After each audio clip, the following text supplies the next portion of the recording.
this is Tim from Your Six Studios. Today in this video, I'm going to show you how to add some external storage to your PlayStation 4. And this is very easy. Just plug it into one of the USB slots, the ones on the front or the back. Preferably the ones on the back, I think, are going to be a little bit quicker. Then when you have this plugged in, go on over to Settings. Scroll on down to where it says Devices. Then under here, let's go to USB Storage Devices. And it says nothing is connected, so I'm just going to take this out, plug it back in. And the front ones, you do have that little plastic area on the front that kind of blocks it. So you need to push it in a little bit further.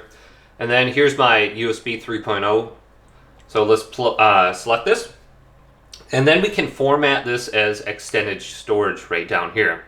So this one is not going to be big enough. You need one that's at least 250 gigabytes, which I believe they make now. This one is only, what, like 64 or something. So all the way up to 8 terabytes. And then you can actually use this to store games and stuff on your PlayStation. So it's very easy.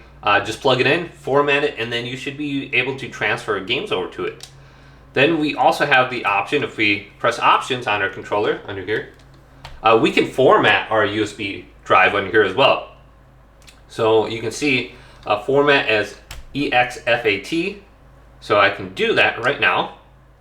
And then I should be able to store video clips and stuff to this, even though I'm not using this for my games. So I can go over to the capture gallery now, and then I can select one of these. I'm just going to go to it right here because I see it. And then I can select a screenshot or a video clip, and then I can go to copy to USB right here. So hopefully this video did indeed help you out. If it did, leave it a big thumbs up. And subscribe to my channel down below for more technical videos coming up next on Your Six Studios.